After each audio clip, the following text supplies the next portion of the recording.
We want to hear, let us be warned, as bird to bird. We want to hear, when light fades into nameless fear, deceit can hide in every unheard word. Long-promised truths we've never heard, we want to hear.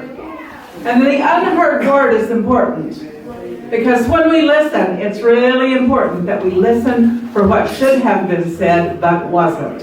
Because the big lies, that's where they hide it. That's where they hang out. They hang out in the unheard word. For instance, when J.D. Vance said that Jonathan Ross had been injured in a previous contact with undocumented immigrants and had 37 stitches. Very nice and specific. People will believe a lie that has a lot of specifics. What he didn't say was whether there was an incident report, an on-the-job injury, a hospital record, and if any of those things had existed, he would have talked about them. Of course, in time, they can phony up things like that, but at that time, they didn't exist, and they may not exist for the rest of the case. So listen for the unheard word. And the other thing I'm going to talk about very briefly is murder, because a lot of people don't know what murder is, and murder is basically homicide with a twist. Homicide is, and all crimes are broken into elements, and there has to be some evidence of every element for a case to go to a guilty verdict at trial.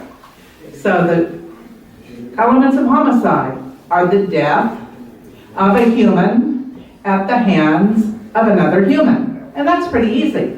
But then you have the twist for murder. And that's the intent factor. And different states phrase it in different ways. But pretty typical, it's malice aforethought, which can be called premeditation, or reckless disregard of human life. That's what ups the ante of homicide to murder. Okay, so when you look at intent, it's a rare murderer who says, and I killed that son of a gun because he cheated me out of $50. That doesn't happen. So how do you determine intent? It's determined from how the accused behaves before the crime, during the crime, and after the crime. So when you look at that person's behavior, you can discern intent. So what was the intent of Jonathan Ross? What did it look like when he got out of his vehicle and approached her vehicle? What did it look like when he hung over the hood and fired through the corner of her windshield? What did it look like when he then fired through 2 open windows? She was unarmed. She had dropped her little boy off to kindergarten, and she was driving back home. She was a poet. She was a writer. She was one of us! And we need to remember that. Last time I was here, I said, we're probably all going to be under surveillance. We are probably all in danger, and yes, we are. Yeah. Believe it. It happened to her. They said, well, she had been involved in protests. What the hell? Haven't we all? Yeah.